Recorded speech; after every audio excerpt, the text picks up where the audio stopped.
네, 여러분, 오늘 성경개론 다시 새롭게 시작하겠습니다.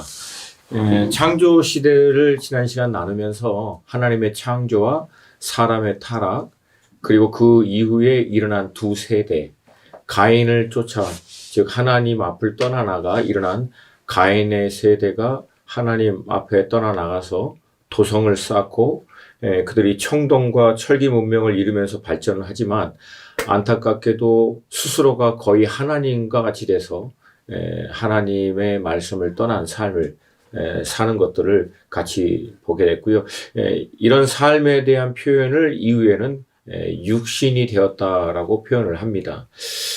반면 이제 셋의 후손은 셋이 그 아나시를 낳으면서 드디어 하나님의 이름을 불렀다라고 기록이 되어 있고요. 하나님의 이름을 불렀다라고 하는 의미는 다른 말로 하나님 앞에 온전히 드려지는 제사, 이 제단을 쌓았다라고 볼 수 있습니다. 그러니까 하나님 앞을 떠나나간 가인은 스스로 도성을 쌓지만 반대로 이 셋의 후손은 하나님 앞에 도성이 아니라 제단을 쌓게 되고 하나님의 이름을 부르게 됩니다. 그리고 이 셋의 후손을 통해서 하나님과 동행했던 에녹이 나오고 이 에녹을 통해서 노아라고 하는 인물이 나옵니다.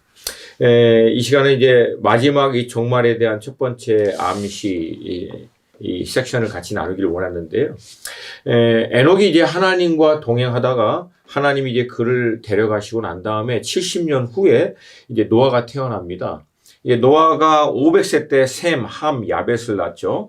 근데 이 노아가 태어나서 이렇게 자녀를 낳는 요 동일한 시간대에 일어나게 된 일들에 대해서 창세기 6장이 두 가지를 주목해서 기록하고 있습니다. 첫 번째, 하나님의 아들들로 표기된 이 셋의 후손들이 사람의 딸들로 불리는 이 가인의 후손들의 아내로 취해서 육신이 되었다라고 얘기합니다. 즉 하나님 앞에 제단을 쌓고 하나님의 이름을 부르는 하나님의 아들들, 그러니까 하나님과 관계가 되어 있다라고 하는 뜻이죠. 하나님의 아들이라는 뜻은.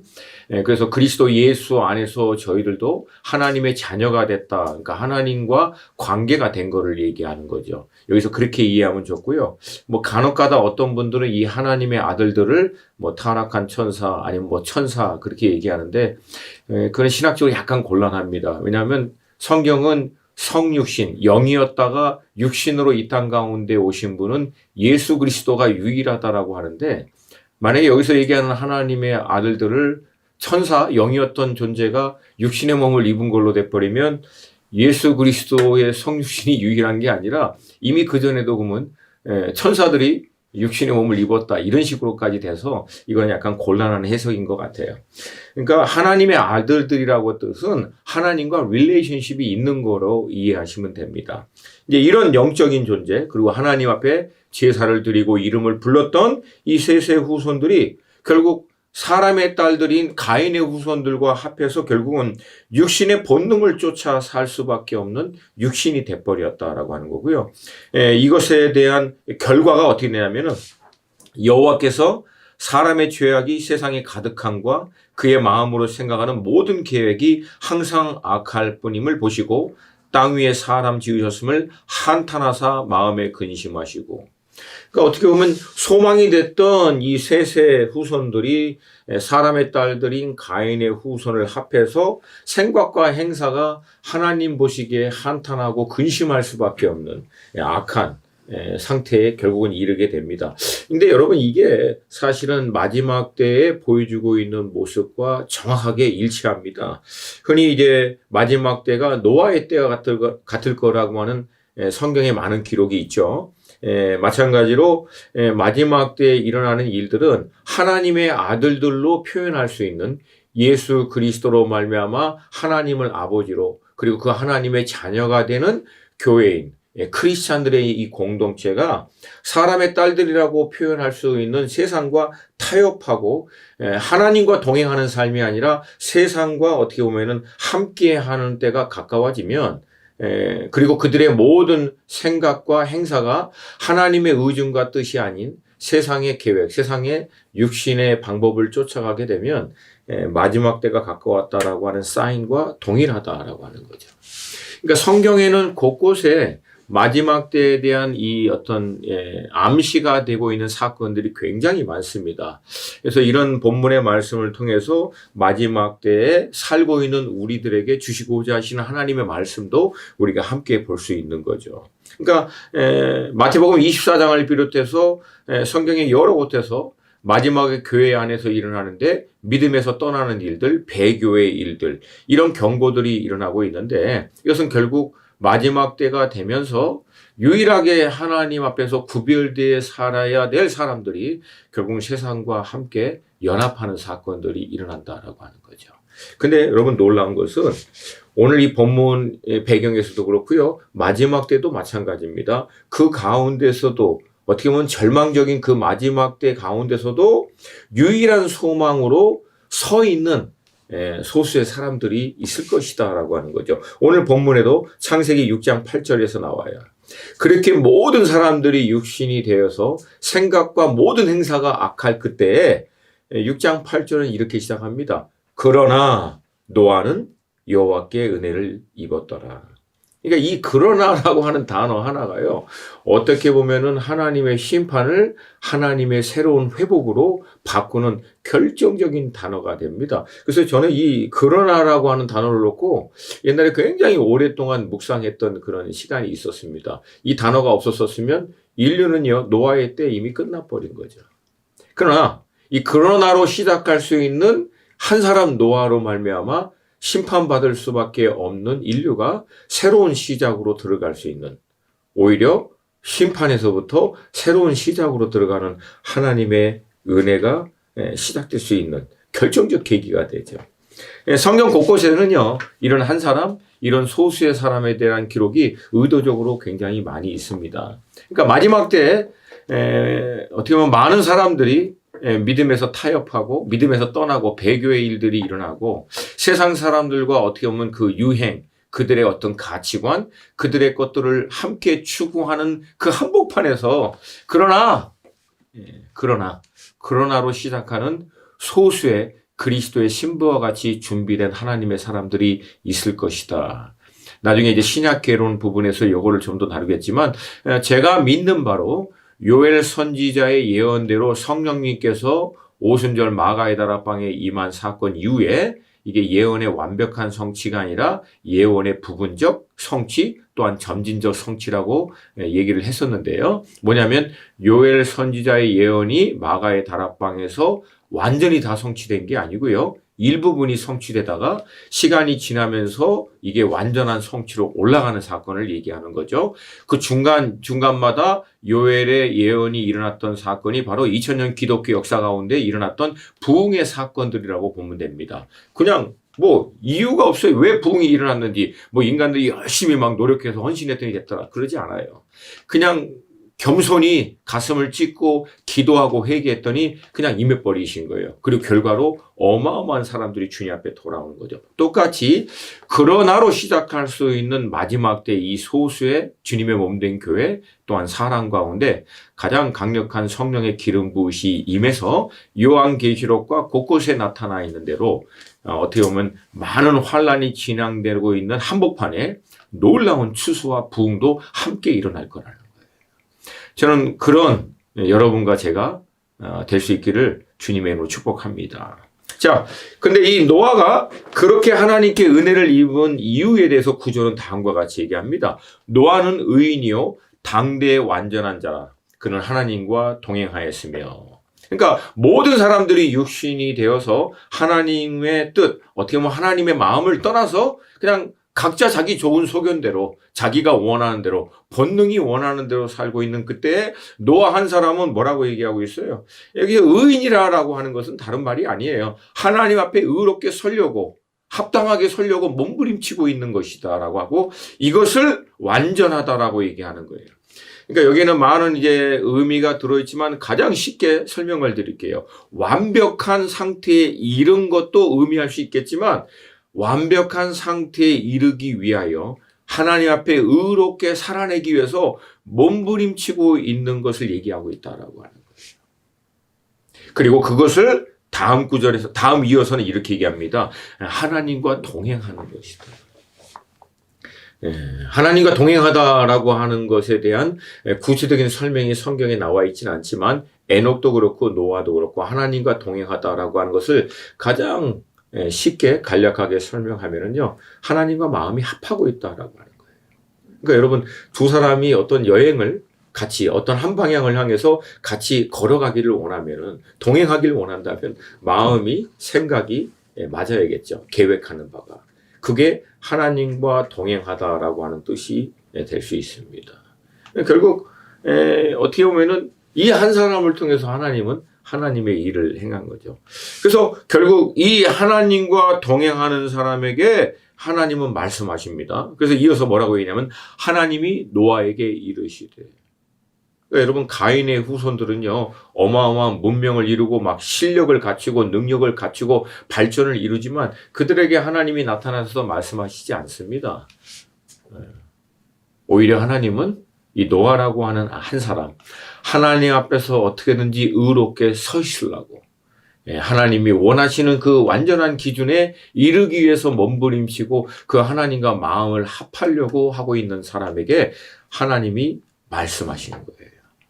그러니까 결국은 이 비전과 어떤 소명은요, 하나님과 마음을 함께 해서 하나님과 함께 하려고 하는 자들에게 하나님이 임하시는 경우가 많다라고 하는 거죠. 물론 그렇지 않은 경우도 가끔 나와요. 그러나 여러분, 하나님과의 동행함, 하나님과 이 마음을 함께함이 없는 상태에서의 비전은요, 야망으로 변질되고요, 부르시면 성공의 도구로 이용될 가능성이 굉장히 높습니다. 그러므로 여러분, 비전도 중요하고요, 데스티니도 중요하고 다 중요하지만 결국은 그것을 온전히 감당할 수 있도록 나 자신을 준비하는 것. 오늘 본문의 말씀을 인용하면 하나님과 그 마음을 합해서 하나님이 뜻하는 방향으로 나아가려고 하는 것들이 되어 있는 준비가 되어 있을 때 비전과 어떤 하나님의 부르심이 임할 때 놀라운 하나님의 능력과 역사로 나타나게 된다라고 하는 겁니다. 자, 이 노아를 통해서 하나님께서 일을 행할 때 노아가 셈, 함, 야벳을 낳았고요. 그때 나이를 500세라고 얘기합니다. 그리고 노아가 이 방주를 짓고 이 홍수의 사건이 일어났을 때를 600세라고 얘기합니다. 그러니까 여러분, 노아가 방주를요, 거의 100년 동안 지은 거예요. 그것도 산 중턱에서. 더구나 그 당시에는 비라고 하는 개념이 쉽게 이해되는 때가 아니에요. 왜냐하면 알다시피 공중천에 물층이 있어서요, 이게 내추럴리 굉장히 그 모이스처라이저라고 그러죠. 습기가 인간이 살 수 있는 최상의 그 조건이 되어 있는 그런 상태여서 비가 따로 내릴 필요가 없어요. 오지도 않았고.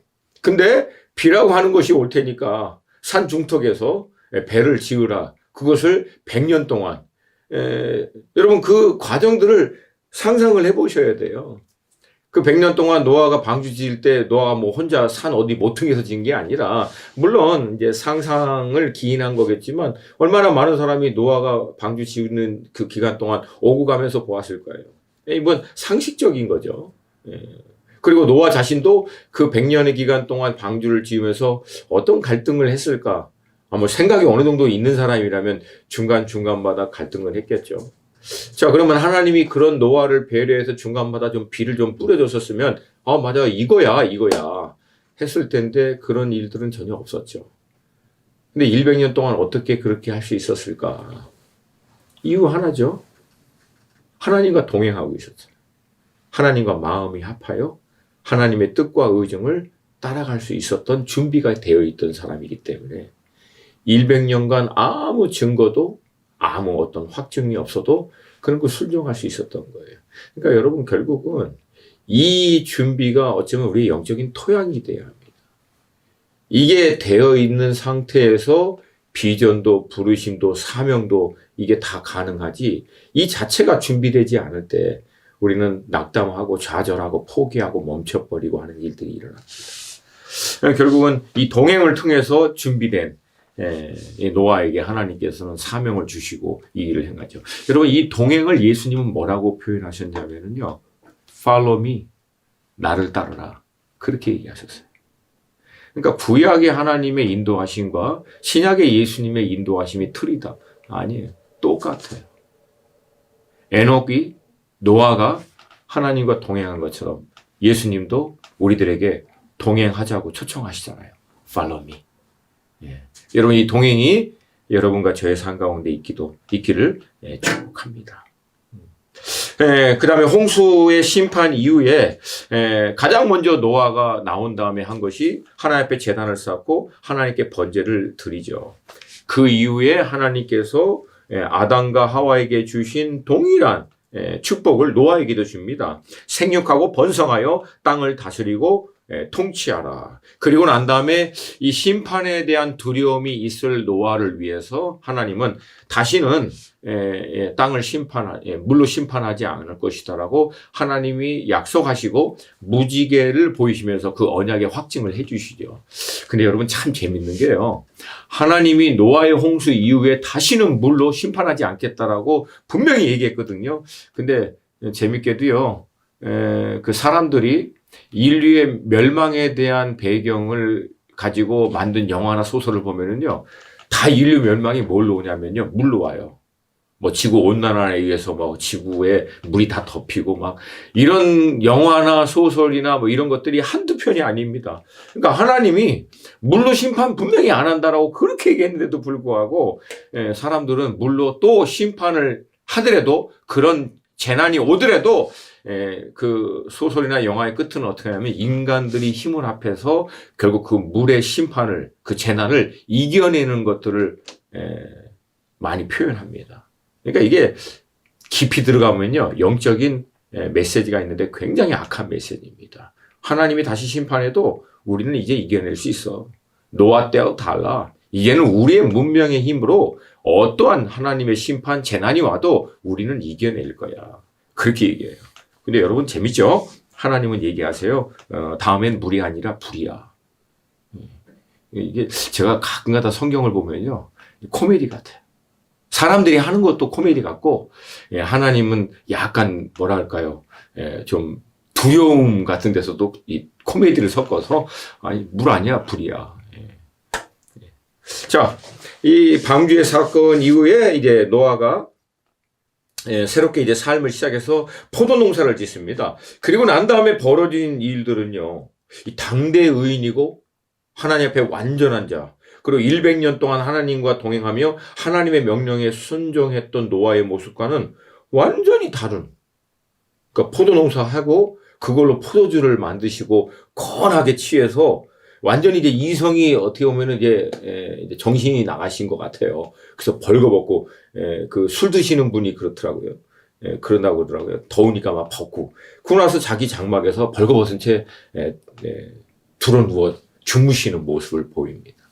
그러니까 이 대목을 저도 이제 좀 곰곰이 보는데 그걸 볼 때 도대체 주님 이걸 어떻게 이해합니까? 그때 주님이 저에게 이제 깨닫게 해준 것은 노아도 여전히 인생이다라고 하는 거예요.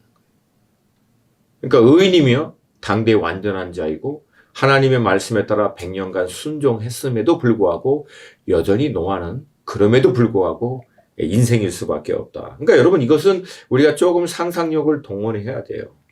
여러분 100년 동안 방주를 만들 때 뭐 그가 어디 고립돼서 혼자 한 게 아니라 얼마나 주변에 많은 사람들, 많은 것들을 봤을까요? 근데 그렇게 만든 방주에 의해서 결국은 방주 안에 들어간 동물과 자기 식구들 외에 나머지는 다 죽어버린 거예요. 물론 하나님이 무지개 언약으로 다시는 땅을 물로 심판하지 않겠다라고 했지만 그 모든 과정을 겪었던 노아의 어떤 심적 상태, 갈등, 혼란스러움, 두려움, 그 모든 것들이 삽시간에 일어난 거잖아요. 근데 그 해 이제 농사를 져서 이제는 좀 살 것 같다, 이제는 좀 괜찮겠거니 했지만 얼마나 심적으로는 여전히 많은 그런 묘사할 수 없는 어려움과 갈등이 그 안에 있지 않겠습니까? 그리고 이제 포도 농사를 짓고 어쩌면 그 어려움을 잠시 잊고자 그도 모르게 이제 취했던 것이 아닌가 볼 수 있어요.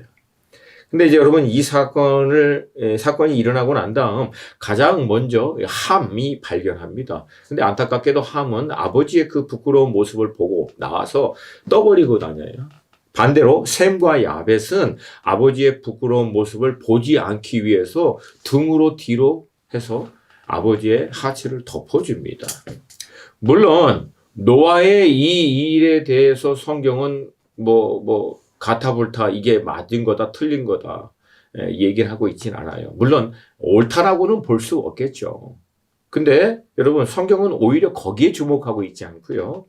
아비의 수치에 대해서 어떻게 반응했느냐에 따라서 함과 그리고 두 아들인 셈과 야벳에 따른 결론은 완전히 다르게 나옵니다.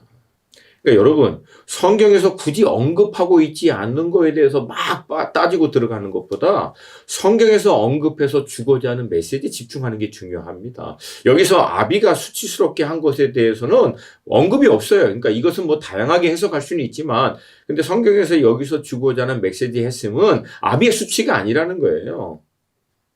성경에서 얘기하고는 메시지에 집중을 하셔야 돼요. 아비의 수치가 드러났을 때 그 자녀들이 어떻게 반응했느냐를 기록하고 있잖아요. 그러니까 이 시대를 살고 있는 우리들도 아비의 수치가 아비가 잘못되고 이전 세대가 잘못된 거 따지고 그거 비판하고 성경은 그걸 얘기하고 있지 않아요. 그러니까 정작 너희들의 아비의 연약함과 수치가 드러났을 때 자녀인 너희들은 그것에 대해서 어떻게 반응할 것인가? 그거에 대해서 성경은 기록하고 있습니다. 여기에 집중을 하셔야죠. 아비의 연약함, 부족함을 덮고 그것을 품고 아니면 그 대가를 같이 감당하는 세대가 될 것인가? 아니면 그 아비의 연약함과 수치 때문에 단절해버리고 비판하고 정죄하고 우리는 달라. 그런 자기는 어디서 나왔는데 이런 어리석은 세대가 될 것인가? 이것에 대해서 성경은 언급하고 있습니다.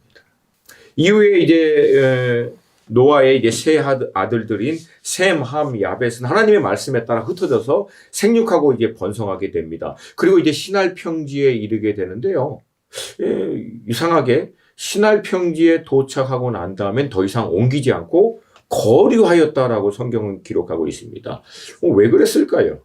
이거는 여러분 이제 신할 평지를 조금 이해해야 하는데요. 나중에 지도를 한번 보시면요. 이 신할 평지로 표현되고 있는 이 땅에 보면은 위에는요. 티그리스 강이 흘러요. 그리고 밑에는 유브라데스 강이 흐릅니다. 그러니까 이 신할이라고 하는 단어 자체가 두 강 사이라고 하는 어원적 의미가 있습니다. 그러니까 어마어마하게 큰 두 강줄기 사이에 있는 땅이니까 이 땅이 어떨까요? 컨디션이. 어마어마한 곡창지대, 비옥한. 우리나라 얘기로 하면 김해평야, 이런 거죠. 어마어마한 곡창지대입니다. 그러니까 그렇게 흩어지다가 어마어마한 이 땅을 보니까 이제 마음이 든 거예요. 이 땅만 가지면 평생 자자손손 먹고 살 수 있을 것 같은 그런 마음이 들었겠죠. 상식적인 거예요. 그래서 어떻게 합니까? 흩어지지 않기 위해서 성읍을 건설하고 탑을 건설하자 얘기합니다. 근데 여기서 잘 보세요. 여기서 이렇게 얘기합니다. 돌 대신 벽돌을, 진흙 대신 역청을. 그래서 벽돌로 역청을 사용해서 성을 쌓고 그 안에 들어가서 사는 거예요. 어떤 분이 재밌게 얘기하더라고요. 이때부터 인류는 벽돌 안에서 살았다고. 여러분 지금 어디 계세요? 벽돌 안에 계시죠? 이때부터예요. 그러니까 하나님이 허락하신 창조적인 능력을 하나님이 만든 피조의 세계 그 피조물들을 활용하여 더 나은 것들을 만들어낼 수 있는 능력이 우리들에게 있다라고 얘기했죠. 근데 여러분 보세요. 그 하나님이 허락하신 창조 능력을 하나님의 영광을 나타내고 하나님의 말씀을 순종하는 데 사용하는 것이 아니라 하나님의 뜻을 거스리는데 하나님의 말씀을 대적하는 데 사용하게 됩니다. 참 안타까운 거죠. 자, 그렇게 해서 이 사람들이 성을 쌓는데, 이제 이 해석이 좀 분분해요. 이제 도시를 쌓고 그 안에 탑을 쌓았다. 아니면은 이 탑 자체가 도시다. 근데 이제 학자들은 거대 도시 자체가 어마어마한 탑의 형형으로 쌓아가는 것으로 이제 그렇게 봅니다. 그래서 여러분 혹시 이제 바벨탑이라고 하는 그림들을 보면은 이렇게 큰 도시 안에 가운데 탑을 이렇게 만들고 그런 형태가 아니라 도시 자체가 막 어마어마하게 큰 탑으로 이렇게 올라가듯이 만들어 놓은 것을 보게 됩니다. 뭐 어떤 것이든 중요하지 않아요. 그러나 이제 핵심은 뭐냐면 이 탑을 건설을 하는데 이해가 안 가죠. 왜 굳이 하늘에까지 닿게 하려고 하는가? 첫 번째, 이제 여기서 하늘에까지 탑을 닿게 하는 데는 이유가 있어요. 왜냐하면 하나님은 땅에 흩어져서 충만하라고 했거든요. 근데 신할 평지를 딱 보니까 흩어지고 싶지 않아. 여기를 자기네 거로 소유로 삼고 싶어. 그래서 거기다 이제 성읍을 쌓은 거죠. 그러면 이제 무슨 딜레마에 빠져요? 하나님의 말씀에 순종함으로 하나님의 축복과 은혜를 이제 받아야 되는데 하나님의 말씀에 순종하지 않으니까 이제 또 어떤 딜레마가 빠지냐면 하나님 또 심판하시면 이전에 당한 심판이죠. 뭐예요? 홍수. 그러니까 하나님이 또 심판하면 어떡하냐라고 하는 두려움이 있는 거죠. 아마 이 DNA가 오랫동안 있었나 봐요. 놀랍게도 그 DNA가 몇천 년이 지나도 지금도 우리 안에 있으니까. 그러니까 이 사람들은 하나님의 말씀에 순종하지 않을 때 하나님 만약에 심판하면 심판 가운데서도 살아날 수 있는 방법으로 뭐예요? 탑을 쌓는 거예요. 어디까지? 하늘에까지 닿을 수 있도록 높게. 그러니까 아무리 부어도 우린 끄떡 없어. 아주 그냥 어떻게 보면은 악한 거죠. 근데 또 하나의 의미가 있어요. 여기서 탑을 쌓는데요. 이 탑을 하늘에 닿게 하는 이유를 두 가지로 이렇게 얘기합니다. 우리 이름을 내고 온 지면에 흩어짐을 면하자. 우리 이름을 내고. 그러니까 하나님의 이름을 나타내는 게 아니라 자기의 이름을 나타내는 거예요. 여러분 재밌어요. 지금 전 세계 어느 도시를 가더라도 여기서 얘기하는 이 바벨 탑이 모든 하나님을 대적하는 대도시, 이 바벨을 예표하고 있는 게 이거죠. 그래서 여러분 모든 도시에 가면 전 세계 어느 도시를 가더라도요.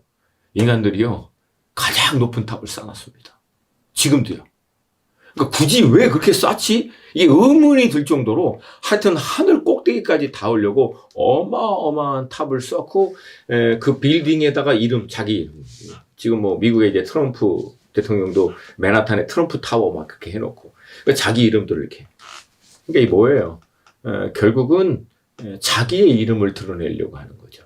근데 여기 안에는요 또 다른 영적인 의미가 있습니다. 그게 뭐냐면 이 하늘에까지 닿는다라고 하는 더 깊은 영적인 의미는 뭐냐면은 하나님이 되고자 하는 거예요.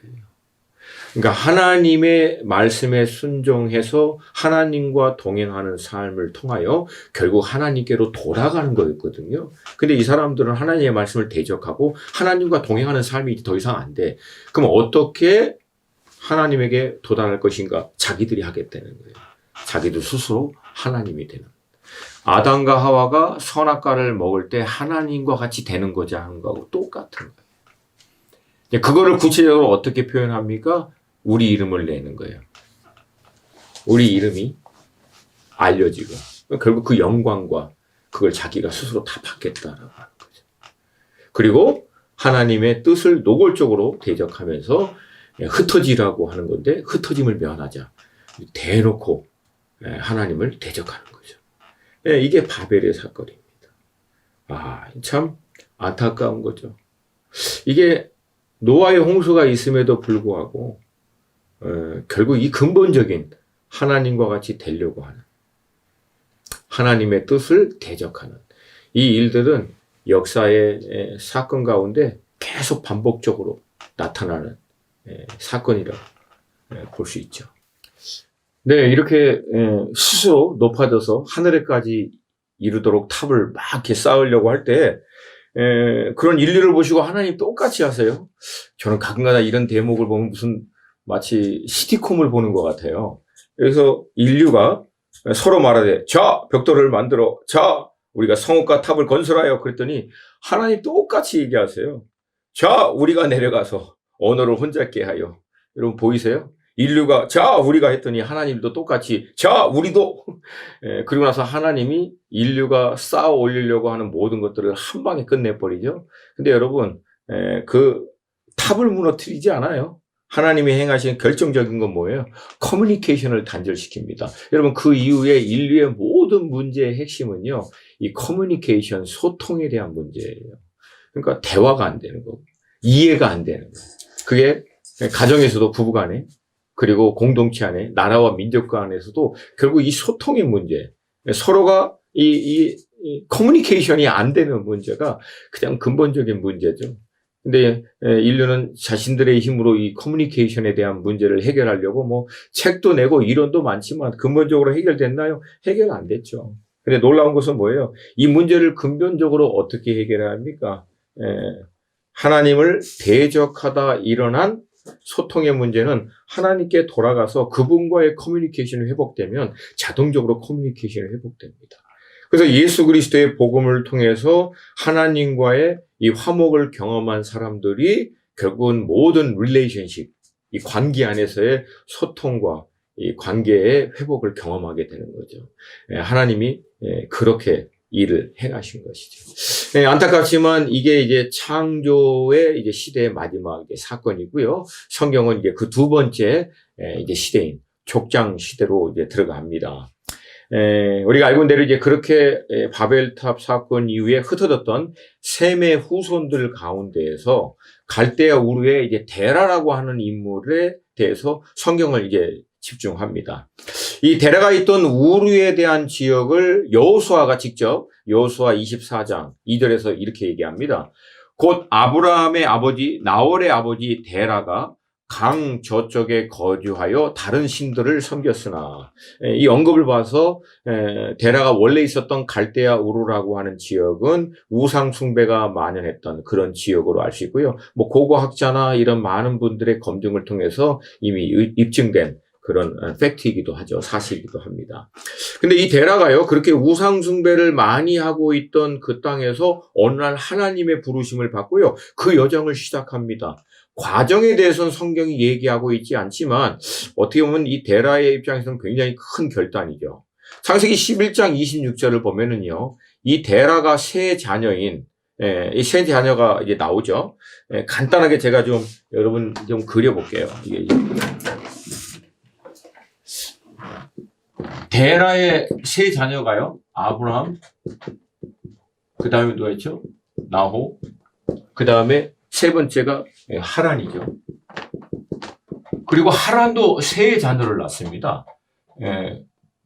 밀가, 그 다음에 우리가 알고 있는 대로 룻, 그 다음에 이스가. 이스가라고 하는 인물은 이후에 안 나오죠.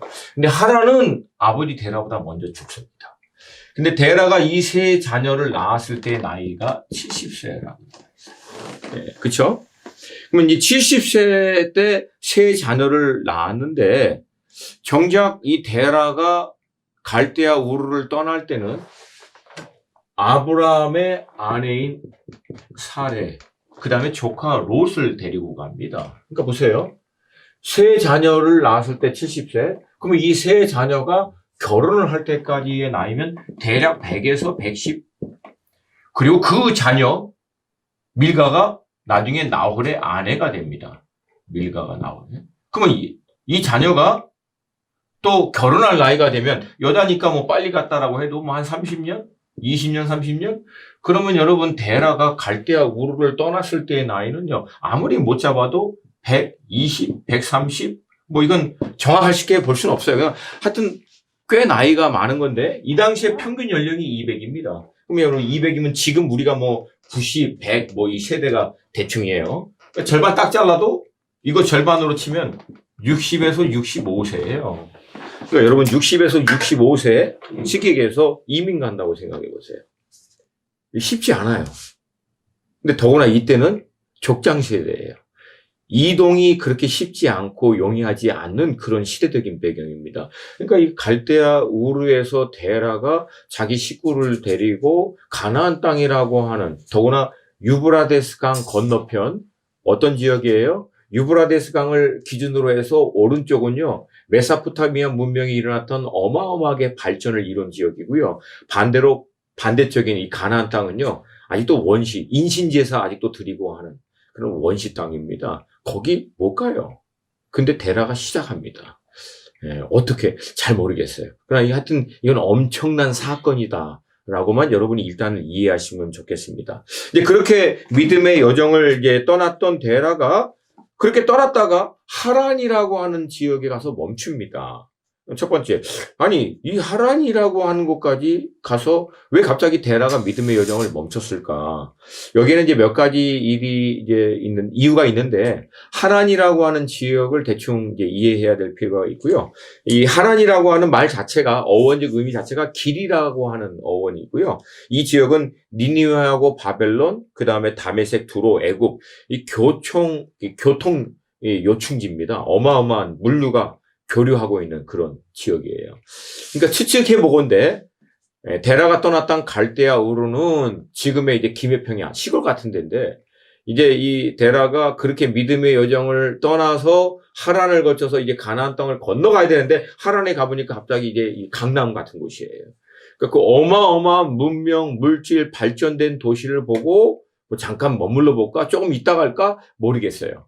그러니까 하여튼 그렇게 멈췄다라고도 볼 수 있고요. 근데 이제 저는 두 번째 더 이유가 있지 않았나라고 제 개인적으로는 보고 있는데 그 이유는 나홀과 밀가를 기다리지 않았나 봅니다. 왜? 아까 데라가 떠날 때 아브라함, 사라, 그 다음에 롯을 데리고 갔죠. 이 얘기는 나홀과 밀가는 데라와 여정을 같이 안 간 거예요. 근데 이 당시에는 족장 시대라고 했습니다. 족장인 데라, 족장인 아브라함, 밑에 있는 식솔들은요, 아브라함의 명령을 절대적으로 따를 수밖에 없어요. 그게 족장 시대의 특징입니다. 대신 족장은 밑에 따르는 가족들을 먹여 살리고 안전을 책임지는데 뭐 그런 어마어마한 책임이 있는 사람이고요. 그러니까 이건 상식적으로, 그러니까 우리가 이 시대를 살고 있는 상식하고는 틀려요. 당연히 따라가야 돼요. 근데 어떤 이유든 안 따라간 거예요. 그러니까 나중에 하란까지 갔던 데라가 어쩌면은 그렇게 따르지 않았던 어떤 이유든 간에 나홀과 밀가를 기다리기 위해서 하란에서 머물러 있지 않았는가. 하란에 머물 때도요 1, 2년 머무는 게 아닙니다. 이때 하란에서 아브라함의 나이가 언제 떠났냐면 75세 때 아브라함이 떠나거든요. 그러면 아브라함이 태어날 때가 데라가 40세입니다. 그러면 이때 데라는 145세입니다. 대충 120에서 130세에서 떠나서 145세라면 하란 땅에 못 머물러도 10년에서 20년은 머무른 거예요. 그러니까 이 정도면 어느 정도 안정적으로 뭔가 기반이 다진. 그래서 창세기 12장 6절을 보면 아브라함이 하란을 떠날 때 하란에서 모은 재산을 다 모아 그렇게 표현하고 있어요. 그러니까 결국 하란 땅에 그렇게 머문 이유를 저는 나홀과 밀가로 보는 이제 결정적인 이유가요. 나중에 여러분 그 아브라함의 아들인 이삭을 위해서 아브라함이 자기의 종을 보내죠. 근데 보낼 때 뭐라고 언급하냐면 메소포타미아에 가서 나홀의 성이라고 얘기하고 있어요. 그러니까 나홀이 머물고 있는 성이니까 나홀의 성이라고 했죠. 나홀이 누구죠? 예. 아브라함의 형제 데라의 아들이죠. 근데 나중에 그렇게 리브가가 이삭의 아내가 되고 이삭과 리브가를 통해서 에서와 야곱이 나오죠. 그러니까 야곱이 에서와 아버지를 속여서 나중에 어렵게 되자 리브가가 이 야곱을 자기 오라비인 라반의 집으로 보내요. 근데 그 보낼 때 뭐라고 했냐면 내 아들아 내 말을 따라 일어나 하란으로 가서 내 오라버니 라반에게로 피신하니라. 그러니까 라반이 어디 있었는 거예요? 하란에 있는 거예요. 그러니까 나홀과 밀가의 자녀 누구냐면 부두엘입니다. 그리고 부두엘에게서 난 이 사람이 바로 리브가 그리고 오빠는 누구죠? 라반이죠. 근데 이 사람들이 어디 있었어요? 하란에. 그러니까 나홀과 밀가가 나중에는 하란으로 온 거예요. 그러니까 제가 보는 관점은 그래요. 처음에는 이 여정을 같이 못했지만 나중에라도 자기의 이제 이 아들인 가정이 하란으로 올 때까지 데라는 좀 기다렸지 않았는가 그렇게 좀 보고요. 대신 그 믿음의 여정의 바톤은 아브라함에게로 넘어가고 하나님의 말씀이 아브라함에게 임해서 아브라함은 70세 결국은 하란 땅에서 하나님의 부르심을 받고 믿음의 여정을 아버지 데라에 이어서 시작하게 됩니다. 이때 하나님은 이제 아브라함을 복의 근원으로 초청하시죠. 여러분, 복의 근원이 되기 위해서는 먼저 복을 받는 자가 되야겠죠. 그리고 이 복을 받는 자의 조건은 성경에 나와 있죠. 하나님의 언약의 말씀을 쫓아가는 걸 얘기합니다. 그러니까 하나님의 언약의 말씀을 쫓아가는 자를 하나님은 축복해 주시고 그 축복을 통해서 복의 근원으로 사용하게 되는 거죠. 근데 여러분, 하나님의 언약을 쫓아가기 위해서는 어떻게 해야 합니까? 성경이 얘기해요. 이에 아브라함이 여호와의 말씀을 쫓아갔고, 결국 어떻게 합니까? 자신이 살고 있었던 하란 땅, 즉 아까 얘기했듯이 유브라데스 강 오른편 메소포타미아 문명이 일어났던 교통 그 요충지이며 굉장히 중요한 역할을 했던 그 땅, 거기를 떠나는 거예요. 창세기 12장 6절에서 아까 지성이 얘기했죠. 하란에서 모았던 재산을 다 모아. 그러니까 어느 정도 정착해서 어떻게 보면은 안주하여 살 수 있었던 모든 삶의 패턴, 이것들을 다 버리고 하나님의 언약, 약속의 말씀을 따라서 떠난 거죠. 그러니까 결국은 자기의 삶에 안주한, 영어로 얘기하면 이건 comfort zone, 자기가 계획하고 몸에 익숙하고 자기가 생각한 대로 갖고 있는 경험과 어떤 축적된 모든 것들을 통하여 넉넉하게 편안하게 살 수 있었던 모든 패런, 모든 삶의 바운더리를 떠나서 이제 하나님이 인도하시는, 또 하나님이 계획하신 방향을 쫓아서 나아갈 때 하나님의 언약 안으로 들어갈 수 있게 되고요. 그게 곧 복을 받고 복의 근원이 되는 삶의 과정이다라고 하는 것이죠. 결국 이 모든 초청을 아브라함이 받고 나서 하나님의 말씀에 따라서 결국은 움직입니다. 근데 여러분, 이 창세기 12장 이 4절의 사건을요, 우린 굉장히 쉽게 그냥 빨리 넘어가요. 근데 이 창세기 12장 4절은 이게 결코 가벼운 말씀이 아닙니다. 14절 이렇게 얘기합니다. 이에 이제 1절부터 3절까지의 모든 하나님의 초청, 언약의 관계, 하나님의 또 축복의 말씀을 다 받고 난 다음에 이에 그 후에 아브라함이 여호와의 말씀을 따라갔고, 이게 결정적으로 아브라함이 믿음의 조상이 된 이유거든요.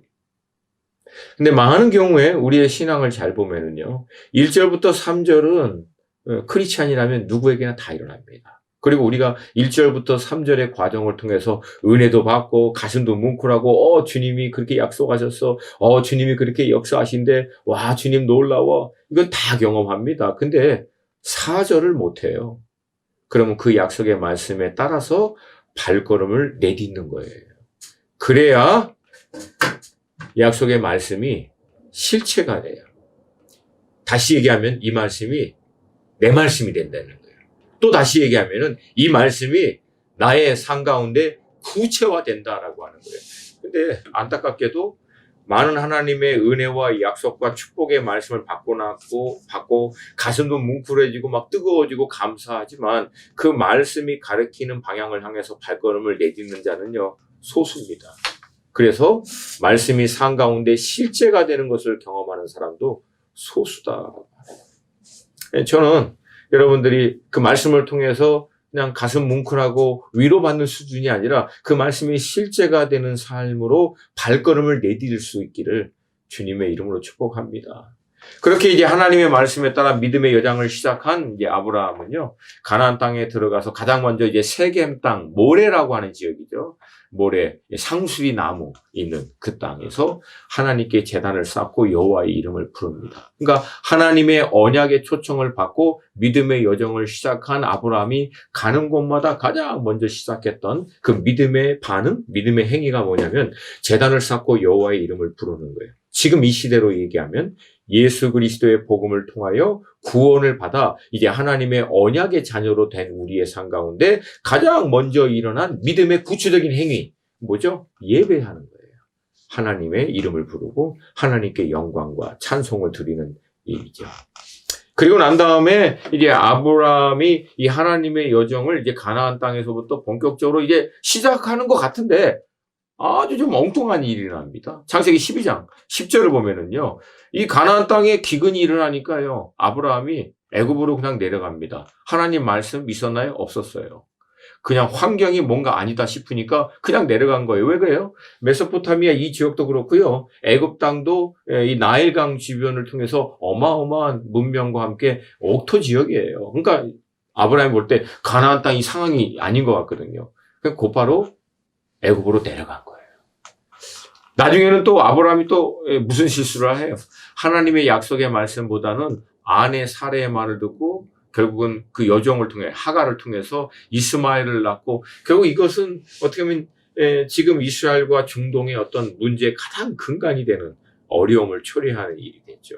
그러니까 말씀 쫓아간 것도 아니고 환경에 어려움이 오니까 약속의 말씀이 아니라 환경에 따라갔고 참 어떻게 보면은 믿음의 조상이라고 얘기하기에는 아브라함의 삶 가운데 참 연약한 게 좀 많이 있어요. 그리고 더 놀라운 것은 믿음의 조상인데 아브라함이 기적과 이사 어떤 능력을 행한 건 한 번도 나오지도 않아요.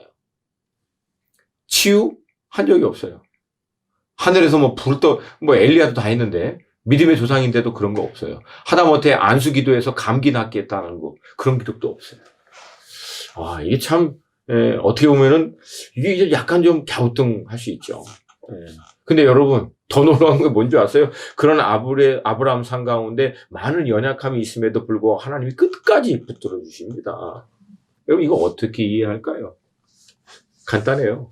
하나님의 언약 가운데 그리고 그 언약을 쫓아서 하나님의 인도하심을 쫓아가는 가운데 본인 안에 있는 연약함, 어떤 죄성에 의해서 넘어지고 쓰러지고 실수하고 많이 했지만 하나님의 언약과 그 인도하심을 향한 방향을 대해서는 포기하지 않는 자들은 하나님이 끝까지 붙들어 주신다라고 하는 거예요. 저는 그렇게 봅니다. 여러분 이 동일한 하나님의 은혜가 그리스도 예수 안에서 자녀된 우리에게도 있는 줄로 믿습니다. 그래서 성경은 얘기합니다. 그리스도 예수 안에 있는 자에게 우리를 향하신 하나님의 사랑에서 끊을 자가 없다. 아멘. 자, 그렇게 애굽 땅에서 나온 이제 아브라함과 롯의 이제 문제가 이제 생깁니다. 그 뭐냐면 이제 롯과 아브라함의 이제 종들이 서로 싸운 거예요. 왜? 땅 문제 때문에. 왜냐면 이제 부끄러운 얘기지만 아브라함이 그때 한몫 챙겨왔거든요. 애굽의 이 바로 왕에게 자기 그 와이프를 아내라고 했다가 하여튼 뭐 그런 문제 때문에 바로가 이제 챙겨주면서 이거로 이제 끝내 이렇게 해서 결국 그거 챙겨서 나온 거예요. 근데 이제 결국은 이제 같이 머물기가 이제 어렵게 된 거죠. 이때 이제 아브라함은 조카인 롯에게 먼저 선택하라고 얘기합니다. 이때 여러분 롯이 선택하고 행한 과정들을 잘 보셔야 됩니다. 롯이 이제 딱 눈을 들어 이게 보니까 창세기 13장 10절 보기에 너무 요단 이 지역이 너무 좋은 거예요. 그래서 그 땅을 선택을 합니다. 그리고 이 온 지역에 있는 도시들에게 이제 가까이 이제 머물게 되고요. 나중에는 소돔에까지 롯이 이르게 됩니다. 근데 롯이 소돔에 이르렀을 때 이 소돔의 상태를 창세기 13장 13절이 익히게 합니다. 소돔 사람은 여호와 앞에 악하며 큰 죄인이었더라. 롯이 몰랐을까요? 당연히 알았죠. 왜? 성경은 롯이요. 물론 실수 많이 했지만 그래도 의인이라고 얘기하고 있습니다. 그래서 이렇게 얘기합니다. 베드로 후서 2장. 그 의로운 심령이 상함이라. 그러니까 롯도 연약함이 있었지만 그래도 이 당시까지만 해도 결국은 의인이었다는 거예요. 그러니까 그 의로운 롯의 심령이 상하리만큼 상하는 그 과정이 있는데도 불구하고 롯이 계속 어떻게 해요? 소돔 땅 가운데 들어가고 있는 거예요. 나중에는요, 소돔 성문에 앉아 있습니다. 그러니까 역사학자들이 당시의 역사적인 어떤 배경을 통해서 내린 결론은 아마 성문을 지키는, 그러니까 공무원, 나라의 어떤 직위를 갖고 있는 사람의 자리까지 나간 거라고 보는 거예요. 근데요, 여러분 이걸 보면서요, 시편 1편이 그대로 생각났습니다. 여러분 시편에서 복 있는 사람은 어떻게 하지 않는다고 나와 있죠. 첫 번째, 뭐라고 나옵니까? 악인의 길을 따라가지 않고, 그 다음에 죄인의 길에 서지 않고, 그 다음에 오만한 자의 자리에 앉지 않고, 따라가다가 서다가 앉아버리죠. 근데 롯 보세요. 처음에 어떻게 합니까? 눈에 보이는 거 따라가요. 나중에는 도시에 머물다 거기에 서성이는 거죠. 나중에 어떻게 합니까? 소돔 성문에 앉아버려요. 정확하게 하나님의 약속의 말씀을 따라가는 것 대신 세상의 유행, 세상의 성공, 이걸 따라가다가 눈에 보이는 것, 좋은 것을 따라가다가 결국은 그냥 한 번에 무너지는데, 여러분 하나님이요 그냥 너 잘못됐어 심판해 버릴 거야 이렇게 하지 않습니다. 이미 롯에게요 어쩌면은 그가 절대 잊지 못하는 경고를 이미 했어요. 롯이요 그 땅에 있는 동안 어떤 일이 일어납니까?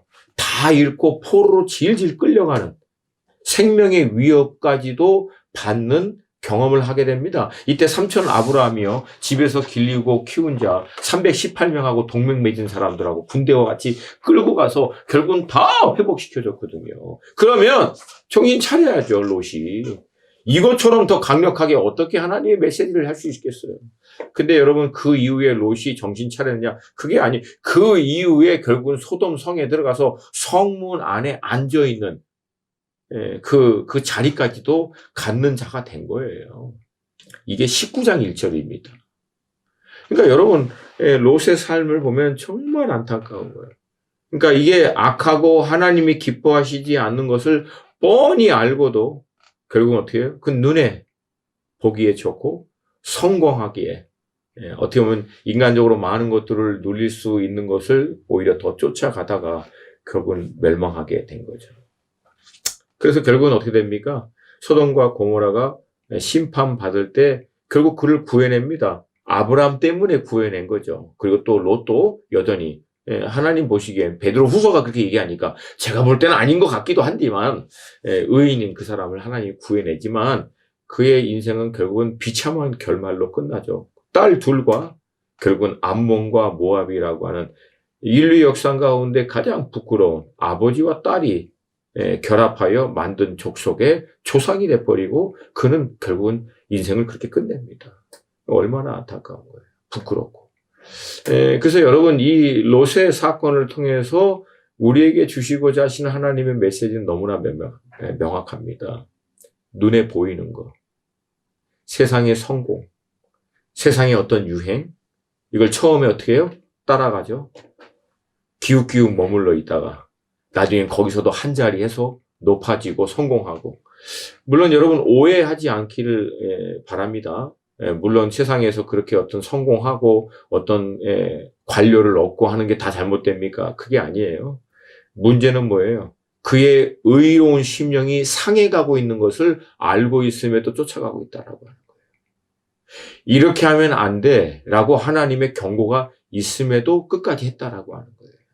그러니까 여러분 믿음의 사람들이요 하나님이 원하시지 않는 길을 가면은요 하나님은 분명히 얘기하십니다. 그 심령 가운데. 그리고 여러 경로를 통해서 이건 아니야 경고하세요. 하나님 한 번 잡으면 너 실수했어 끝내버려 이렇게 절대 하시는 분이 아니에요. 근데 안타깝게도 그런 경고와 그런 어떤 하나님의 말씀이 있음에도 불구하고 끝까지 쫓아가는 사람의 결론은 시편 1편 말씀 그게 결론이 돼요. 반대로 여호와의 말씀을 취하로 묵상하고 그 말씀을 쫓아가는 사람은 시절을 쫓아 과실을 맺는 인생으로 하나님이 의인이다라고 인정해주는 인생으로 끝나게 될 줄로 믿습니다. 이제 이 과정들이 쭉 있는 가운데 아까 앞에서 언급한 대로 롯이 다 포로로 끌려가는 사건이 일어나죠. 롯이 이제 소돔 땅에 거할 때 신할 왕들에 의해서 이 소돔에 있는 모든 지역이 다 포로로 끌려가는 일들이 일어납니다. 이 소식을 들은 이제 히브리 사람인 아브라함이 결국 집에서 길리우고 훈련된 자 318명을 데리고 뒤쫓아갑니다. 여기서 집에서 길리우고 훈련된 자, 집에서 태어나서 집에서부터 준비된 자라고 얘기할 수 있고요. 이 준비를 아브라함이 언제 한 거예요? 평범할 때. 일상의 삶 가운데 준비하고 있었습니다. 그러니까 여러분 아브라함이 보통 사람 아니죠. 그러니까 외부인으로서 가나안 땅에 들어온 타지인으로서 자기 자신을 지켜내기 위해서 아무 위협과 어려움이 없는 그때에 318명의 사람들을 준비하여 결정적인 순간에 이것을 활용하게 됩니다. 저는 여러분 이게 지금 이 시대에 살고 있는 우리들에게 너무나 주님이 계속해서 주고 있는 메시지라고 봐요. 지금 318명 준비할 때라고 하는 거예요. 지금. 그러니까 일이 터지고 난 다음에 준비하면 이미 늦어요. 그때는 아무리 울고 땅을 치면서 후회하고 미리 준비했었어야지. 미리 기름 준비해야지. 기름 다 떨어지고 난 다음에 나중에 준비하러 가고 난 다음에 성문 닫히듯이. 그래서 여러분 마지막 때에 대한 메시지를 하고 있는 요한계시록도 계속 강조하고 있는 메시지 두 가지가 뭡니까? 깨어 있어라, 준비하라 예요. 결국 연결된 거죠. 깨어 있는 사람은, 즉 영적으로 하나님과 깨어 소통하고 있는 사람은 준비한다라고 하는 거예요. 어떤 준비예요? 318명 사람 준비하는 거죠. 더 구체적으로 들어가면 여러분 각자에게 하나님이 허락하신 그 분복의 자리에서 앞으로 있을 일들에 대해서 하나님이 주시는 메시지에 따라 실제로 준비하는 거죠. 이런 준비가 되어 있기를 주님의 이름으로 도전드립니다. 반대로 준비되지 않자 다 뺏깁니다. 속수무책으로 당합니다. 근데 여러분 더 놀라운 것은요. 단순히 아브라함이 집에서 길리고 훈련된 자 318명만 준비한 뿐만 아니라 동맹한 자들이 나와요. 창세기 14장 13절에 보면은 마므레, 에스골, 아넬이라고 하는 사람들, 이들은 아브라함과 동맹을 맺은 사람이라고 하는 거예요. 자, 질문 드릴게요. 가나안 땅에 터줏대감들 같은 사람이에요. 그러니까 어떻게 보면은 거기에 이제 딱 있는 사람들이죠. 근데 그런 이 사람들이 외지에서 강 건너 들어온 아브라함하고 뭐하러 동맹을 맺습니까? 계약을 맺었다는 뜻이죠. 여러분 상식적이에요. 이 사람들에게 아브라함이 유익이 안 되면 이 동맹을 맺습니까? 안 맺습니까? 안 맺어요, 절대. 다시 얘기합니다. 아브라함이 이 사람들에게 유익이 되기 때문에 동맹을 맺은 거예요. 그러니까 여러분, 우리가 이 땅에 사는 동안 세상에 믿지 않는 사람들과 이런 언약적, 그들이 우리의 마음을 신뢰하고 살 수 있도록 되기 위해서는 우리는 그들의 축복의 통로가 돼야 된다라고 하는 거예요. 어떤 이유든. 그러니까 유익이 돼서 오는 거예요. 물론 그 위에 아브라함의 산 가운데 하나님이 함께 하시는 어떤 역사들도 물론 있죠. 그러나 여러분 동맹이 맺고 관계가 되어 있지 않은 사람들이 그걸 어떻게 보겠습니까? 굉장히 중요한 일입니다. 물론 이제 하나님이 아브라함과 함께하는 것을 보고 동맹을 맺은 사람도 있을 수 있죠. 그렇게 될 수도 있어요. 그러나 결국은 핵심은 뭐냐면 이 외지인 이 사람들, 이 현지에 있는 이 사람들의 마음을 얻을 수 있는 무엇인가가 아브라함에게 있었다라고 하는 거죠. 이렇게 집에서 길리우고 훈련된 자 이후에 성경을 보면은요, 아브라함이 동맹한 사람들과 함께 조카 롯을 구하러 올라갑니다. 이 창세기 14장 13절에 보면은 마므레, 에스골, 아넬이라고 하는 이제 가나안 현지인들이죠. 이 사람들이 아브라함과 동맹을 맺은 거거든요. 단순한 질문이에요. 이 사람들이 왜 동맹을 맺었을까요? 이유 간단합니다. 유익이 되니까 맺었겠죠. 다른 이유가 없어요.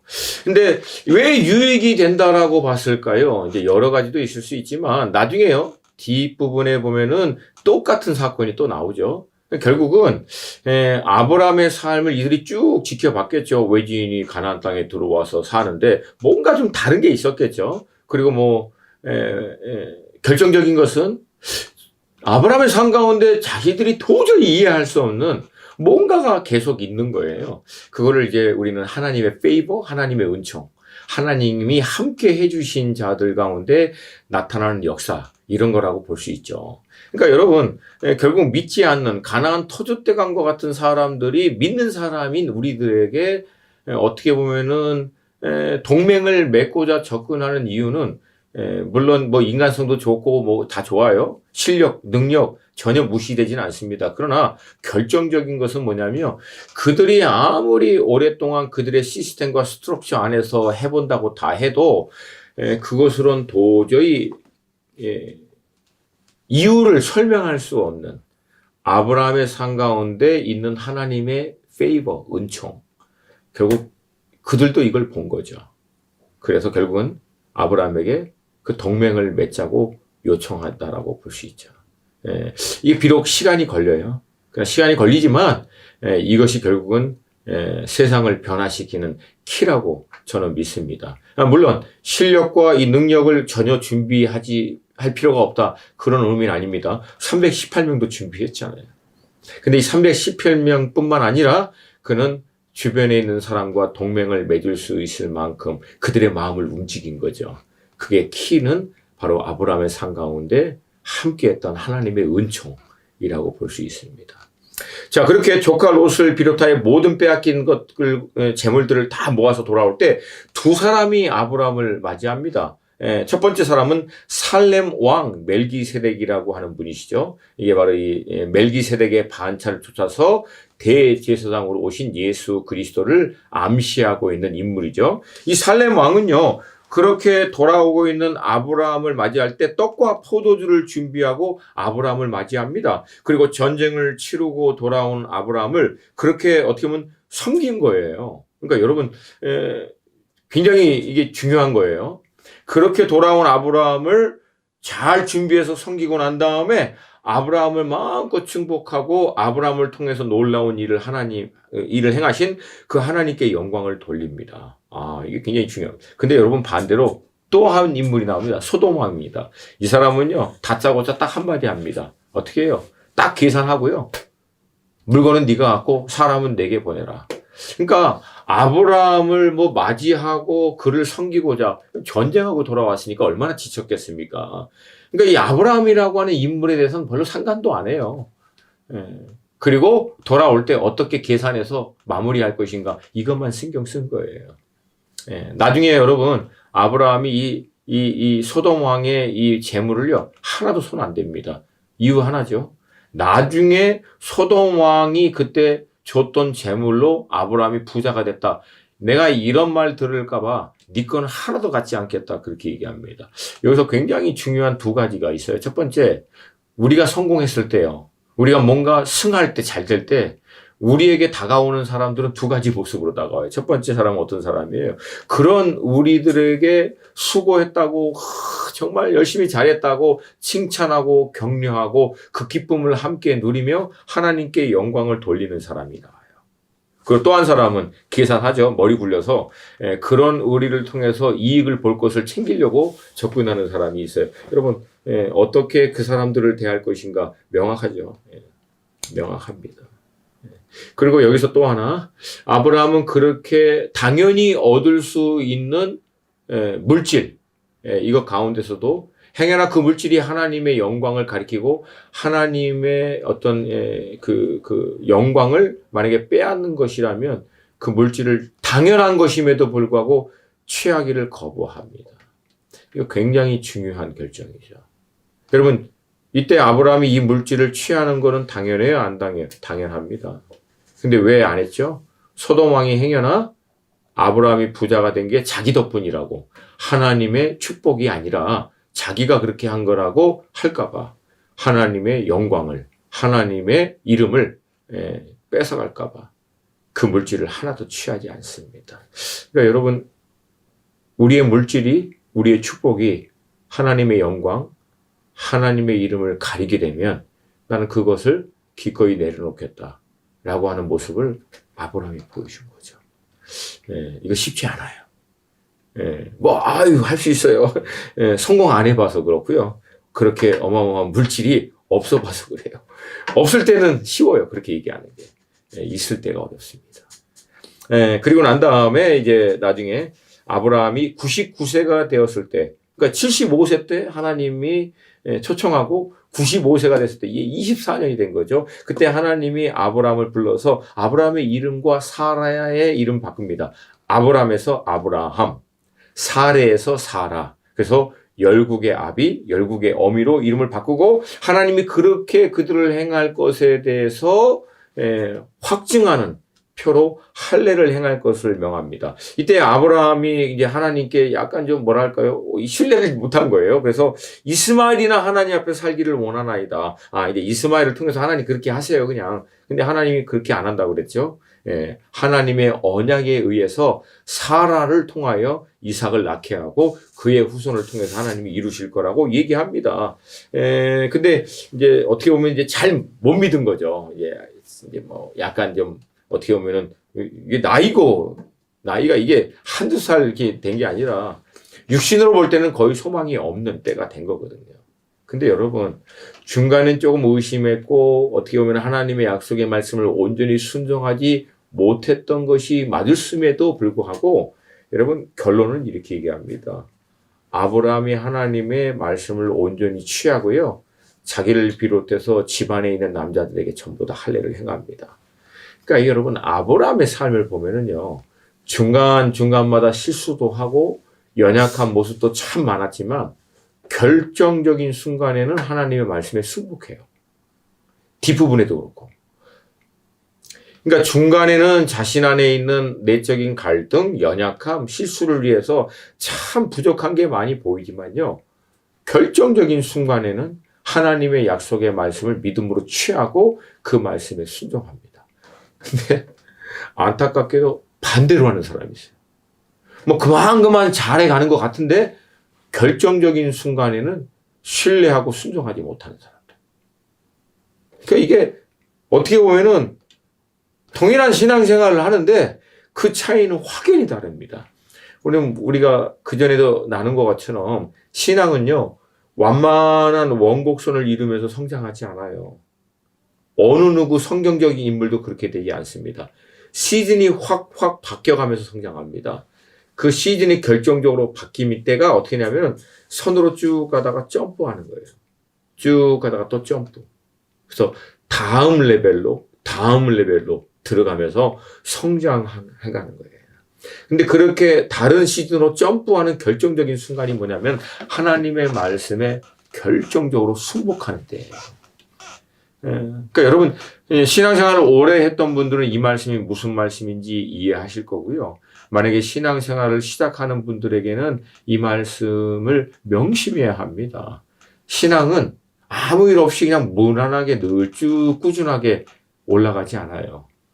어느 순간에 여러분이 점프해서 다음 시즌으로, 다음 단계로 들어가는 결정적인 순간들이 옵니다. 그때 하나님의 말씀에 순복함에 들어갈 때 우리는 이전과 약간 다른 레벨의 영적인 삶으로 들어가게 되는 거죠. 이게 결정적으로 아브라함에게도 그런 사건이었고요. 우리에게도 그런 시즌들이 오게 된다라고 하는 거죠. 이때 아브라함이 이 사건을 경험하고 난 다음 이제 18장으로 들어가면은요. 아브라함이 상수리 나무 아래에 이제 있을 때 맞은편에 이제 세 사람을 보고 즉각적으로 달려가 무릎을 꿇고 절을 하고 난 다음에 그들을 섬기게 됩니다. 그리고 난 다음에 굉장히 재밌는 표현을 해요. 하나님이요. 아브라함에게 이르시되 내가 하려는 것을 아브라함에게 숨기겠느냐. 요 18장을 보면 나중에 이 세 사람이라고 얘기했는데 두 사람은 소돔과 고모라로 가고요. 한 분이 남았는데 그 한 분이 하나님이에요. 알고 보니까 인간의 몸으로 오신 하나님이었던 거죠. 그리고 하나님이 아브라함에게 다음과 같이 얘기한 거예요. 내가 하려고 하는 것을 아브라함에게 숨기겠느냐. 그러니까 결국은 하나님과 동행하고 하나님과 일평생 함께했던 아브라함에게 하나님이 단순히 개인적인 차원에서 아브라함의 일만이 아니라 그 시대에 즉 소돔과 고모라라고 하는 이 큰 도시에 대한 일들도 하나님이 그 계획, 그 뜻을 나누는 인물이 되게 됩니다. 이게 여러분 우리가 눈여겨봐야 될 겁니다. 하나님의 약속의 말씀, 하나님의 인도하심에 따라 동행하는 사람들에게 하나님은 하나님의 뜻을 나타내세요. 구체적인 하나님이 행하실 일들을 계획하세요. 그 개인과 공동체만 아니라 그 시대 가운데 그 시대 경륜에 하나님의 일을 나타내요. 아모스 3장 7절 주 여호와께서는 그종 선지자에게 당신의 비밀을 보이지 아니하시고는 결코 그 일을 행하시지 않는다라고 얘기하는 거하고 똑같습니다. 근데 여러분 질문은 왜 하나님이 아브라함과 전혀 연관이 없는 이 소돔과 고모라에 대한 일을 나누셨을까요? 1차적으로는 조카 롯 때문이죠. 아브라함과 관계가 있는 조카 롯. 두 번째는 뭐예요? 아브라함의 중보기도의 내용의 과정을 통해서 우리가 간접적으로 이해하는 게 그거죠. 이 하나님의 마음에 아브라함이 호소한 거예요. 그러니까 하나님이 소돔과 고모라를 심판하겠다라고 하는 얘기는 그리고 아브라함이 하나님이 아브라함과 구태여 이 실랭이죠. 쉽게 얘기해서 뭐 처음에 막 그냥 나중에 막 그 10명까지 내려가는 이게 사실은 하나님의 마음이에요. 소돔과 고모라를 심판할 수밖에 없는 상태가 됐음에도 불구하고 어떻게든지 이것을 심판 안 했으면 좋겠는데 그런 하나님의 마음을 어떻게 보면 이해하고 공감하고 그 하나님의 마음에 호소해 줄 수 있는 사람을 하나님이 봤더니 아브라함인 거야. 그래서 그 아브라함에게 나눈 거예요. 그래서 아브라함은 그 하나님의 마음을 잘 캐치한 거죠. 그리고 나서 끝까지 하나님께 매달립니다. 100명이면요, 50명이면, 40명이면, 30명이면. 이게 저는 여기서 뭘 깨닫냐면 아브라함이 하나님 앞에 끝까지 매달렸던 이 아브라함의 이 중보, 이 조카 롯과 이 두 도시를 향한 아브라함의 이 중보의 마음, 그게 아니에요. 제가 본 거는 그게 아니에요. 오히려 그 과정을 통해서 하나님의 마음을 본 거예요. 하나님의 마음을. 내가 쳐야 돼. 근데 누가 제발 나에게 하나님 조금만 더 참아주세요. 조금만 더 긍휼을 베풀어 주세요. 해주길 원하는 하나님의 마음. 여러분 그 마음이 이 시대도 느껴지지 않습니까? 사실은 이게 하나님의 마음이에요. 하나님은요 어쩌면 지금도 그런 마음을 갖고 동일하게 하나님께 매달려서 하나님 조금만 더 참아주세요. 하나님 우리 대한민국 조금만 더 긍휼을 베풀어 주세요. 이 민족 좀 알아요. 우리 교회가 다 참 연약하고 부족하고 우리 믿음의 선배처럼 정말 우리가 제대로 못하지만 하나님 그래도 이 가운데 아직도 주님 앞에서 믿음 지키는 교회 있잖아요. 그런 주님의 종 있잖아요. 믿음의 사람 있잖아요. 그러니 하나님 그거 듣고 싶어 하는 거예요. 하나님. 여러분 그런 우리가 될 수 있기를, 다른 말로 하면 그런 하나님의 마음을 하나님이 나눌 수 있는 그런 교회, 그런 하나님의 자녀가 될 수 있기를 원합니다. 또 하나 이제 실제적인 거죠. 하나님이 하나님의 뜻을 당신의 종들에게 나누시는 것은요, 기도하고 준비하라는 거예요. 아브라함은 지금 기도로 그것을 나타냈고요. 또 하나는 하나님이 행하실 일들을 준비하라.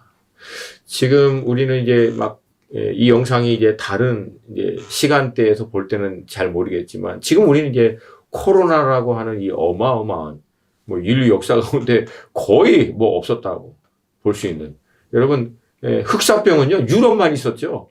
전 세계에 이렇게 전염병이 창궐한 것은 인류 역사에 이건 거의 처음일 거예요. 지금은 난리도 아니죠. 근데 이러한 과정을 통해서 하나님이 주시는 메시지는 뭐예요? 시즌 바뀐다라고 하는 거죠. 시즌 바뀐다는 것은 바뀌는 시즌에 준비하라는 거예요. 이전과 다를 것이다. 하나님께서 좀 더 깊이 들어가는 자에게 구체적으로 어떻게 준비할 것인가에 대해서도 하나님은 말씀해 주실 거라고 있고요. 이 시간에는 또 시간 관계에서 그걸 다 나누지는 않겠습니다. 그리고 나서 이제 하나님이 마지막으로 이 아브라함을 시험하는 사건이 창세기 22장에 나옵니다. 창세기 22장 1절은 이렇게 시작합니다. 그 일 후에, 성경에 이런 표현들을 여러분이 주목해서 잘 봐야 합니다. 이거 그냥 넘어가면 안 돼요. 여기서 얘기하는 그 일 후에는 뭔가 앞에 있었던 모든 일들이 다 된 후에 그렇게 얘기할 수 있죠. 가장 작게는 바로 앞에 있었던 아비멜렉과 군대장관인 비골과 동맹을 맺은 후에 그렇게 볼 수 있지만 사실 이 일 후에는요 앞에 있었던 많은 결정적인 사건들을 종합하여 얘기하는 거라고 볼 수 있어요. 그 얘기가 뭐예요? 언약의 자손인 이삭을 얻고요. 그 다음에 이스마엘과 하간의 문제를 근본적으로 해결하고, 그 다음에 마지막으로 가나안의 터줏대감, 가나안에서 늘 이방인으로 살면서 어려움을 겪었었던 아브라함에게 그 가나안 땅에 있었던 아비멜렉과 비골이 와서 동맹을 맺고, 어떻게 보면 이제 더 이상 그 땅에 있는 사람들에게 위협을 받는 문제마저도 해결된, 어른들이 흔히 얘기하는 이제 좀 살만하다 싶을 때, 이제 좀 한숨 돌리고 이제는 남은 여생 편안하게 좀 살 수 있겠다 싶은 그때 하나님이 아브라함에게 찾아오셔서 가장 큰 시험을 합니다. 내 아들, 내 사랑하는 독자 이삭을 데리고 모리아 땅으로 가서 내가 내게 일러준 한 산 거기서 그를 번제로 드리라. 여러분 이 시험의 핵심은 간단하죠. 어떤 것도 어느 누구도 아브라함 너와 나 사이에 있을 수 없다. 그것이 비록 언약의 성취, 내가 너에게 축복의 증포로 준 것임에도 불구하고 어느 것도 너와 나 사이에는 있을 수 없다. 그거를 네가 확인해야 한다. 그런 의미겠죠.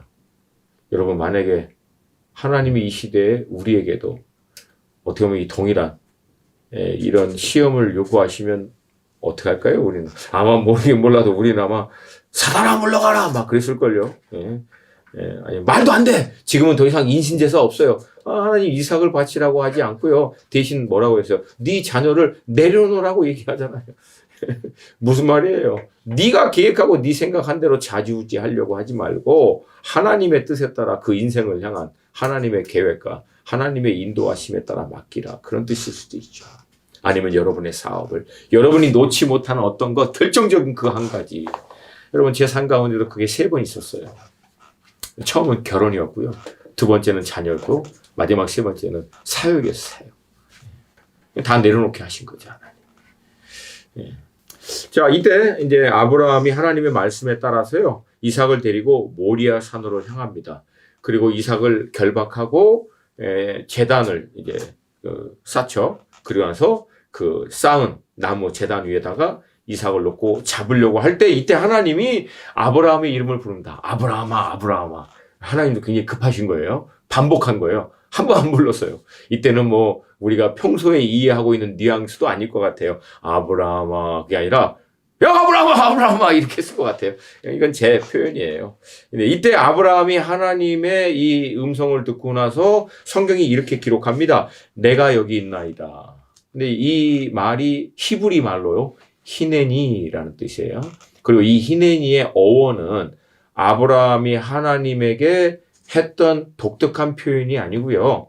당시 시대에 종이 주인에게 하는 고백이에요. 주인이 종을 부르면 종들이 가서 히네니 그렇게 합니다. 뜻은 뭐예요? 준비되었나이다. 말씀만 하십시오. 그러니까 종이 늘 주인이 부를 것을 예상하고 만반의 준비를 딱 했다가 주인이 딱 부르면 그 앞에 가서 네, 부르셨습니까? 다 준비됐습니다. 뭐든지 말씀만 하십시오. 그 뜻이에요. 아브라함의 입장은 뭐예요? 아들을 장작 위에 딱 놓고 결박해서 딱 잡으려고 준비한. 이제 성경에 나타난 이제 사건들을 배경으로 한 그림 가운데 막 이삭이 이렇게 묶여가지고 장작 위에 있고 아브라함이 막 칼로 이렇게 잡고 막 이삭이 막 두렵게 쳐다보고 그런 장면은 아니고요. 당시 이제 유대인들, 중동 사람들이 양을 잡을 때 어떻게 하냐면은 양을 품으로 품어요. 못 움직이게. 그리고 양의 머리를 이렇게 감쌉니다. 그리고 칼로 목젖을 땁니다. 목젖 딱 따면 그냥 끝나는 거죠. 그러고 나서 어떻게 해요? 피를 쏟아요. 그 다음에 어떻게 해요? 우리 제사할 때 각 뜬다라고 하죠. 쫙 껍질에서 껍질 벗기고 각을 떠서 올려서 제사를 드리는 거예요. 그러니까 이 당시에 아브라함의 그 자세는 뭐예요? 이삭을 품에 딱 품고 이삭의 머리를 딱 감싸고 칼로 이삭의 목을 딱 대고 있는 상태예요. 이때 하나님이 아브라함아, 아브라함아. 아브라함이 대답하죠. 히네니 준비됐습니다. 말씀만 하세요. 왜 믿음의 조상인지 알겠죠? 참. 근데요, 이때 아브라함이 그렇게 순종할 수 있었던 거에 대해서 히브리서 11장 19절은 놀라운 표현을 합니다. 아브라함이 그렇게 할 수 있었던 것은 그가 하나님이 능히 이삭을 죽은 자 가운데서 다시 살릴 줄로 생각한지라 비유컨대 그를 죽은 자 가운데서 도로 받은 것인지라. 그러니까 이때 아브라함은 진짜 잡으려고 한 거예요. 그러니까 잡아서 하나님께 드리면 아브라함이 뭘 믿었냐면 그렇게 죽었음에도 불구하고 하나님이 이삭을 다시 살릴 거라는 거예요. 뭘 믿은 거예요? 부활을 믿은 거예요, 아브라함이. 여러분, 부활, 신앙, 부활 하면은 우리는 이해하기가 쉽습니다. 왜? 예수 그리스도의 부활 사건 이후에 우리는 신앙을, 그 사건을, 어떻게 보면은 파운데이션, 그 사건이 어떻게 보면 결정적으로 우리의 신앙의 믿음의 근간이 되는 거잖아요. 죽음에서 부활하신 예수 그리스도를 믿는, 그래서 우리도 죄와 사망에서 구원을 받는 거라고 하는. 이게 우리에겐 익숙한데요. 아브라함 때는 부활에 대한, 부활 신앙에 대한 교리, 가르침 없었어요. 근데 어떻게 이런 가르침도 교리도 아무것도 없는 상태에서 아브라함은 부활을 믿게 됐느냐? 이게 믿음이라는 거예요. 온전한 순종을 통해서 아브라함은 부활이라고 하는 이 믿음의 어마어마한 교리마저도 이해할 수 있는 신앙으로 들어간 거예요.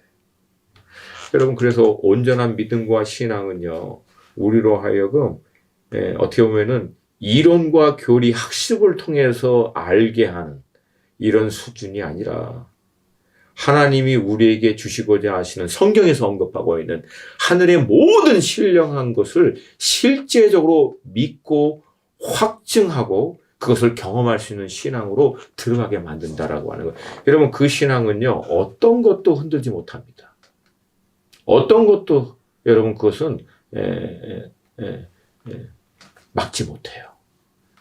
여러분, 그래서 아브라함이 믿음의 조상인 거예요. 그리고 난 다음에 아브라함이 하나님의 말씀을 듣는다. 근데 이 말씀은요, 우리가 그 전에 이해하고 있는 하나님 전지하신 분, 모든 걸 다 하시는 분, 이 무거운 수박은 약간 좀 이게 대칭 맞지 않는 것 같아요. 왜냐하면 하나님이 이 말씀을, 이 사건을 하고 난 다음에 아브라함에게 이렇게 얘기합니다. 내가 이제야 네가 하나님을 경외하는 줄을 아노라. 여러분, 자세히 보면은 이 말씀 마치 하나님이 그전에는 몰랐는데 네가 이제 이삭을 온전히 바치는 것을 딱 보고 나니까 내가 이제 알겠다. 여러분, 그런 뉘앙스처럼 들려요. 그러면 하나님 전지하신 게 아니네요. 몰랐다가 아는 것처럼. 그래서 여러분, 이거는 우리가 표현의 한계라고 보시면 돼요. 어떤 것은 인간의 말로 하나님의 어떤 전하고자 하는 하나님의 메시지를요, 다 온전히 인간의 논리적인 합리적인 사고 안에서는 이해가 잘 안 돼요. 그러니까 여기서는 이 말씀의 뉘앙스는 하나님 몰라서 알았다 이게 아니고요. 여기서 하나님이 이 말씀하시는 이유는 하나님 자신이 아니에요. 아브라함을 위해서 하나님이 표현해 주신 거예요. 이 말씀의 측은 너는 이제 나 여호와로부터 인정을 받은 사람이다. 그 뜻이라는 거예요. 하나님을 너는 이제부터 내가 인정해 줄게. 너는 경외하는 사람이야. 경외하는 사람이 맞아. 하나님이 아브라함을 그렇게 인정해 준 거죠. 그리고 나서 아브라함은 바로 하나님의 인정을 받은 그 현장에서 여호와 이레, 하나님이 자신을 위해서 예비하신 것을 경험하게 됩니다. 우리 흔히 여호와 이레, 하나님이 모든 걸 준비할 거야. 하나님 다 완벽하게 예비하셔. God of provision, 예비하신 하나님 얘기하지만 여러분, 이 여호와 이레의 배경을 이해하십니다. 이건 여러분, 순종하는 자들에게 하나님이 예비하신 것들을 경험하는 삶으로의 인도를 얘기합니다. 그러니까 아무 순종도, 아무 하나님의 말씀을 따라가는 삶도 아닌데 하나님이 완벽하게 예비하시고 준비하셔, 이런 뜻이 아니라는 거예요. 순종의 현장에서 결국은 모든 걸 우리를 향한 최선을 위하여 준비하신 하나님을 결국 우리는 경험하게 되는 거죠. 결국 이제 이 사건을 경험하고 난 다음에 이제 마지막으로 아브라함은 그 생에 굉장히 중대한 결정을 내리는데요. 여러분, 이 사건은요, 앞에 이삭을 바치는 사건만큼 굉장히 아브라함에게서는 이게 중요한 사건 중에 하나입니다. 이게 무게 있게 다루지 못한 부분일 수도 있어요. 그러니까 여러분, 아브라함이 결국은 이제 하나님의 모든 시험과 그 여정을 통과하고 난 다음에 아들 이삭이 장성하고 난 다음 이 이삭을 위해서 아내를 얻도록 해주는데 가나안 땅에 있는 여자를 이삭의 아내로 얻지 않고요. 자기 친족에게 가서 아내를 얻도록 종을 보냅니다. 근데 여러분, 이게 상식적으로는 말이 안 돼요. 왜냐하면 아브라함을 향해서 뭐라고 불렀다고 얘기했습니까? 히브리 사람. 이 어원적인 의미는 강을 건너온 사람이라고 하는 얘기죠. 그러니까 사람들이, 가나안 사람들이 아브라함을 볼 때마다 뭐라고 얘기하냐면 히브리 사람, 쟤는 강 건너온 애야. 뭐예요? 쟤는 타지인이야, 그 뜻이거든요. 그러니까 75세부터 믿음의 여정으로 해서 가나안 땅에 들어와서 175세에 죽었고 이 사건이 이제 돌아가기 얼마 전의 일이거든요. 그러면 뭐 한 7, 80년, 100년이 넘도록 그렇게 거의 100년이 이르도록 살았는데 그럼에도 불구하고 여전히 아브라함은 타지인이에요. 근데 이 타지인이다라고 하는 어떻게 보면 이 표를 떼어낼 수 있는 아브라함의 입장에서 유일한 방법은 뭘까요? 아들 이삭을 현지인 아내를 얻게 하는 방법이에요. 더구나 아브라함이 이삭을 위해서 이삭은 더 이상 나처럼 타지인이다라고 부름을 받지 않고 이 땅에도 더 이상 어떤 차별받지 않고 이 땅에 있는 사람과 똑같이 살 수 있도록 내가 해줄 수 있는 게 무엇일까 생각하면 상식적인 것은요. 강 건너 반대편에 있는 자기 친족에서부터 이삭의 아내를 얻어주는 게 아니라 오히려 가나안 땅에 있는 사람을 아내로 얻어주는 거예요. 그럼 더 이상 아무도 이삭을 타지인이라고 차별할 수 없죠. 더구나 아비멜렉과 이미 동맹을 맺었으니까 아비멜렉은 가나안 땅에 있는 왕이니까 아비멜렉의 딸을 이삭의 아내를 얻게 해주면 뭐 더 이상 어느 누구도 가다불타 뭐 얘기 못하죠. 근데 그렇게 하지 않습니다. 앞으로 자기가 죽고 난 다음에 이삭도 타지인이다라고 하는 차별을 받을 것을 뻔히 보고도 강 건너 자기의 친족에서부터 이삭의 아내를 얻도록 해줍니다. 이유는 간단해요. 환경이나 땅, 상황에서 주는 확신, 이런 보정보다도 하나님을 경외하는 자, 하나님의 약속을 따라 사는 자들을 위해서 하나님이 예비하신 축복과 은혜, 이게 더 중요하다라고 아브라함은 결론을 내린 거예요.